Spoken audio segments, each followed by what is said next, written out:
Hey guys, how's it going? Sean the Magic the Gathering guy. Freshly showered, Sean. Alright guys, how's it going, man? Sorry, I just popped out of the shower. I jumped right down here. I feel like Captain America's protecting me today and everything is going to be okay.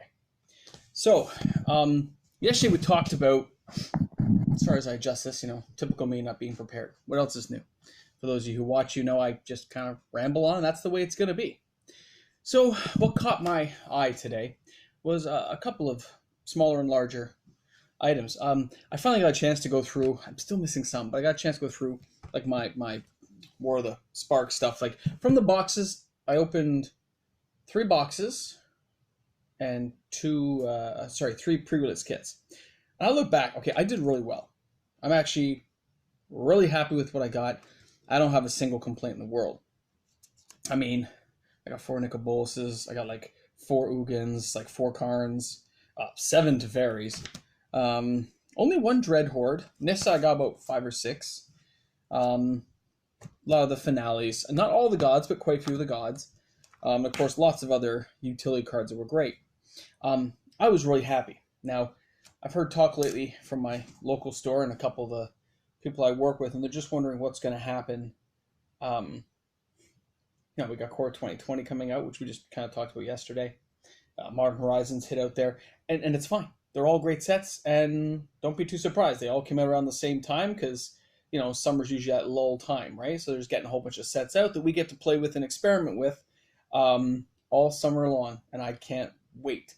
Most of us have finite resources, and we can only spend a certain amount of money, so I try to spread a little bit around and enjoy a few. Now, that said, I've talked recently with you guys about how some of the sets we've noticed have, some of the old ones from like the last 2 years, stores usually will put sales on certain sets if they've got to clear it out to make room for what they call the new money coming in, where they can capitalize on the new stuff. That doesn't mean we're going to lose out if you can hold on to that for that 5 to 7 year mark. I talked about Devastation, Amonkhet. Don't forget they have lottery cards still, not the best ones in Devastation, but you can probably find those cheaper than you can the other one, which is Amonkhet. You may be able to find. Okay. Little side note for you guys. Fat packs at most LGS are going to run you in Canada. It's about $35-$38. Have you noticed the boxes of Aether Revolt have gone up? Kaladesh has gone up, but they didn't raise the price on their fat packs. Right? They're still at that $38 mark. So where a box is $200, 4 fat packs is only $160. Just saying. Something you might want to look into at your local store. Just see how they're doing with their stuff. See what they have in stock. See what's there. Check that price. Because chances are most of them forget. I've told you. Fat packs are like that hidden thing that nobody really thinks about. But it really does matter. Because it's the same cards, same packs off a different run. Which means sometimes you have better cards, sometimes you have worse. But overall it's going to average out. Which is great. By the way, out of all my War of the Spark stuff, I only got 2 Nar sets. Out of all those uncommons I possibly could have gotten, I looked through everything. It's not very much. It's okay. I was just taking a look. Now, when we were talking about the cards that are going up, going down type deal, I just want to bring it to your guys' attention that I don't know everything. Real shocker in case you guys didn't know that. But my hunches have been right far often. Way more than I am wrong. Way more. Okay? And that's one of the reasons I decided to start doing this. 1, to connect with other players and talk to people and go on. 2, I didn't get the chance to play as much as I used to like to. Like I like to now. I just don't get the opportunity because of my work. My regular job. It takes up a lot of time now. So this is my way of talking to you guys, connecting, think about the cards, and give me a reason to spend a certain amount of time dedicated every day. And thank you for those of you who watch. And still get my cards and still kind of spread the news of how I do it. So hopefully somebody, 1 or 2 people, can pick up that same method of doing it. When I didn't have money, I would tend to do, a box or 2 here or there, whenever I could.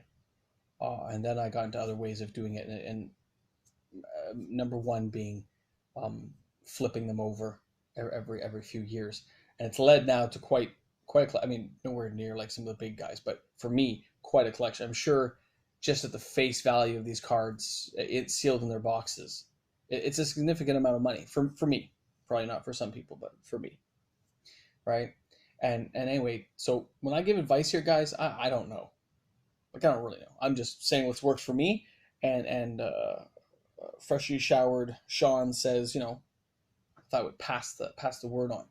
So let's just jump back for a second.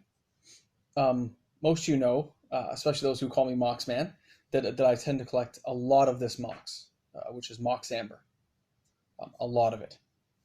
And the reason I did that is because I lost out on other Moxes. I didn't go for Mox Diamond. I didn't go for Chrome Mox.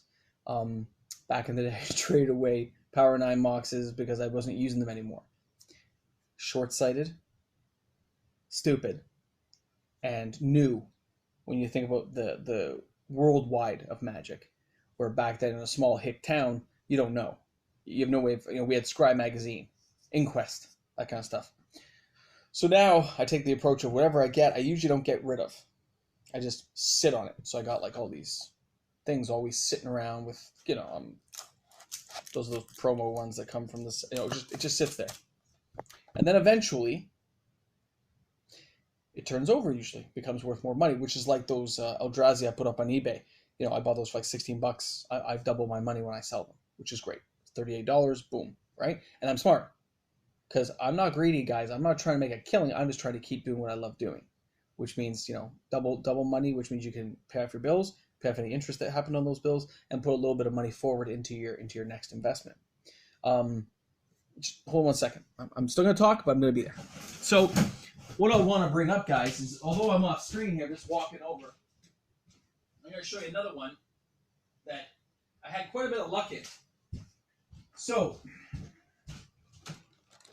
sorry, I had to go get something so I could show you guys. So, World Wake intro decks. Now back then, by the way, it was just one pack per box, right? I cleared these out of my local LGS for $12.95.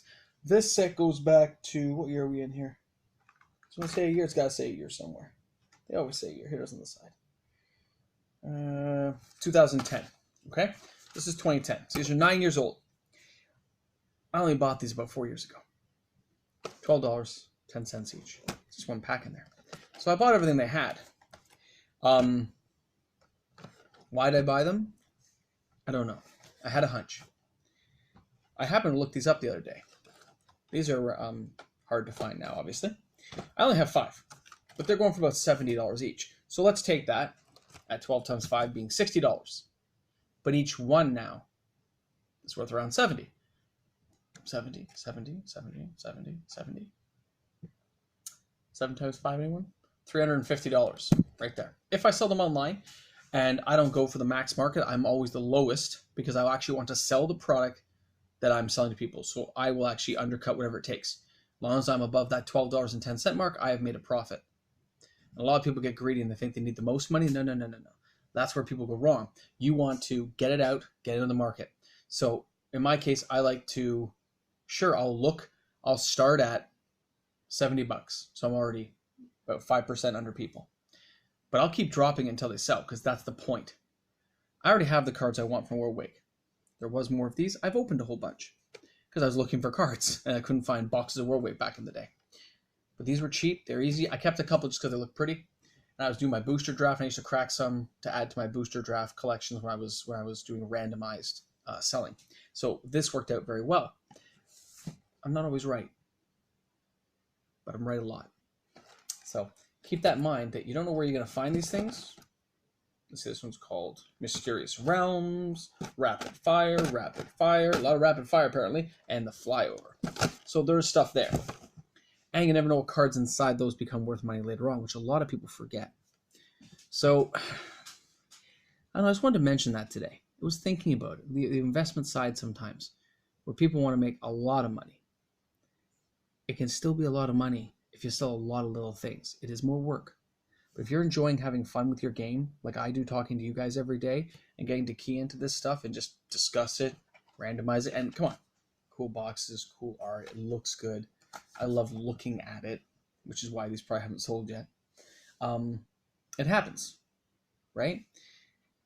But don't get too greedy. You never know there's gonna be downturns. And my whole thing is you always gotta be flipping things over. I'm not saying that you just sell it as a fire sale. That's ridiculous. You still have to get what you think it's worth. But for me, double is good. So I'll be honest, 1210 means 2020 is good. Doesn't mean I'm going to take 2020, but I know that that's the gap of the profit that I need to make to clear everything off. Just something to think about, guys. Okay, let's jump to the next thing. I know my videos are going a little bit longer lately. I just have a lot to say, and I seem to not have enough time to go. So please bear with me. For those who are watching the video, hang in there. All right, Mox Amber. Mox Amber is starting its decline. I'm not sad about this. It is going down. It dropped about 50 cents so far this week, and I hope it continues this downward trend because I'm starting to see small dips in the listings online for eBay and such, especially in foils, for those of you who are looking for more foils. Just a couple of bucks, but if it continues the downward trend with no one touching it, it's going to rotate out soon. It will dip and dip and dip, and that is great for us, for those of us who want to pick up a lot of it. So keep that in mind. I'm thinking it's not going nearly as fast as I thought because some decks do use it, but wait 6 months. 6 months. I know it seems long. Start checking out in January or just before January on Christmas in December, and you will see some possibilities there, I believe, if you're looking for Mox Amber like I do. Now, doesn't mean you have to buy any. I'm just saying if you're looking for a playset or something, that's probably what I think is will be cheapest. If you're looking for Mox Tantalite, because I want a playset, I haven't bought any. I didn't get any in my boxes. I'm not looking for it right now because it's not worth $9 to me at the moment. When it drops to $5 each, $20 for a playset, I will start buying some up. So I have a couple playsets. I play tested a lot of times, and that Suspend 3, it is a killer. If it was Suspend 2, it would be so much more useful. I'm glad you can have 4, but the Suspend 3 is just brutal. It doesn't mean it's not a great card. It just means for the stuff I like to do, it doesn't have a lot of use until late in the game, possibly when you need massive amounts of mana. So taking up deck space for that, maybe as a sideboard card that you bring in, I don't know. But I'm just saying, I'm just surprised. I thought it would have more playability for the stuff I was trying out, and it didn't. Okay, same as Tomek. I thought was gonna be a big guy in my deck. He hasn't even seen play, which is surprising. But it happens. So please put some comments in the comment section. If you're new to my channel, please subscribe. I'd love to get some more people. I'd love to hit that 50 people mark. Just 50. I'm not a really greedy guy. See, just 50. We're at 38. Let's get to 50. And for those of you who watch the videos every day, thank you so much for supporting me. I check those the analytics to see how many times people have watched stuff, and the last video went very well. It looks like people really enjoyed it, so I thought I would try another longer one, just fitting a little more information in of the stuff that I've been seeing locally as well as the distance. So just to recap, if you're looking to pick up some boxes, I think War of the Spark will have a little bit of a dip when 2020 comes out, because I think some of these stores have to clear up some revenue capital to do that. So if you see it dip 10, 15 bucks, might be a good time to grab a case if you can afford it. All right, so that's Sean the Magic the Gathering guy, Mox Man here, saying have a great day, play Magic with your friends, crack some packs, support your local LGS. I hit a few of my stores, so I have more than one, but I try to support as many as I can. All right, guys, have a great one. Please leave some comments in the comment section. Love to talk to you guys. And that's all I got for today, all right? I mean, I have nothing fancy to say other than how sad was this card? Do you know how good I used to think this was? That's crazy. That is a better card. Okay, I can look at the top card. I can recycle it. Oh, come on. It's horrible. Anyway, that's it, guys. Have a great one.